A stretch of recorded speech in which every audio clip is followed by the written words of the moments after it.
In a relationship, it is often difficult to distinguish between minor incidences of unfavorable behavior versus patterns of abusive behavior in your partner.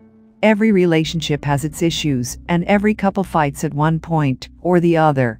While arguing is normal in any relationship, it is important that we understand the difference between healthy argumentation and abuse. Abuse comes in several different forms, not just physical. If you think you or someone you know might be in an abusive relationship, here are the 10 signs to confirm that. Welcome to the Ardent Blogger, a channel for all the curiosity lovers who want to know something different every day. Today, we are back with an amazing video. If you have not subscribed to the channel, you are missing out a lot. Number 1. Verbal abuse is a common form of abuse that sometimes goes unnoticed. During an argument, you and your partner might say hurtful things to each other that you don't mean. Using hurtful language or calling names is a dangerous gateway to chronic verbal and emotional abuse, so avoid it at any cost. An abuser will often put you down with their words to intentionally lower your confidence and make you believe that you can't do any better than them, which subsequently reinforces in your mind that you have to stay in the relationship. Number 2. It is common for two people in a relationship to want to avoid discussing certain subjects. The point where this behavior becomes unhealthy is when your partner continuously brushes off something which is important to you and pretends like the issue doesn't exist. If your partner refuses to communicate on issues that you feel are important, then they are likely not prioritizing your happiness in the relationship and are more prone to engaging in other types of verbal and emotional abuse to influence you to just get over it. Number 3. Abusers often go to considerable lengths to distance their victims from their friends and family. This tactic stems from jealousy and the desire to control, neither of which is a desirable characteristic in a partner. Another reason why abusers prefer their victims cut off from their friends and family is that we are less likely to seek guidance and disclose any details of the relationship, which increases the chance that the abuser's actions will go unnoticed and unhindered. Number 4. Any form of unwanted physical contact is a form of physical abuse, including pushing, shoving, touching, and striking. If your partner physically abuses you even once, you should ditch the relationship immediately, even if they promise it will never happen again. If your partner is capable of physically abusing you one time, then that means they are capable of doing it again.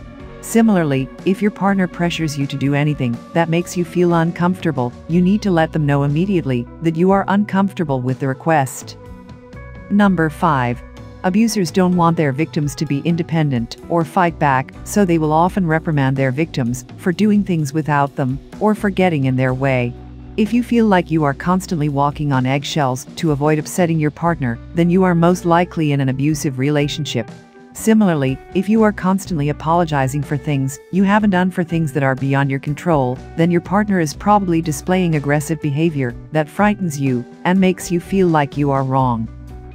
Number 6. As we have mentioned before, abusers like to control their victims. So, if your partner is constantly asking where you are, who are you with, and what you are doing, they are probably looking to gain and maintain control over all aspects of your life. In a healthy relationship, both you and your partner can hang out with your friends separately and be able to trust each other when you are not together. In an abusive relationship, one party or both parties lack the ability to trust their partner when they are not around. Number 7. Abusers maintain their power over their partners by negatively affecting their confidence and making them feel like they are worthless. If you feel that your confidence has generally decreased and your self-worth has significantly worsened, then there is a good chance that you are in an abusive relationship. In a healthy relationship, your partner will go out of their way to make you feel special and appreciated, which will subsequently have a positive impact on your self-esteem and confidence. Number 8. If you are in an abusive relationship, then you probably often wonder whether or not the way your partner treats you is normal, which is often accompanied by feelings of chronic stress and uncertainty. Healthy relationships might cause some feelings of uncertainty from time to time, but a non-abuser will be willing to ease your anxiety however they can, which is often as simple as practicing open communication. As we mentioned earlier, abusers tend to refuse to communicate, and so those feelings of uncertainty will linger. Number 9. Victims frequently feel the need to make excuses for their abusive partner's behavior. If you find yourself often justifying your partner's behavior with phrases like, "They just had a rough day," "They are under a lot of pressure right now," or "They really don't act like this when it is just us," then it is possible you are in an abusive relationship. Number 10. Couples don't fear or threaten each other in normal relationships, so this sign is definitely one of the easiest to spot. If your partner threatens to hurt you, hurt themselves, or otherwise act in such a way that would be detrimental to your physical or mental health, then you need to get out as soon as possible. Similarly, your partner's actions or words should never invoke fear. For instance, if your partner destroys objects during a fight, or for no reason at all, to frighten you into submission, then this is probably a sign that they have some deeper issues, which could manifest into physical abuse over time. We are glad you have made till the end. We have handpicked the videos which we recommend you watch next. Feel free to talk to us on our social media channels or on our website theardentblogger.com about any recommendations or suggestions.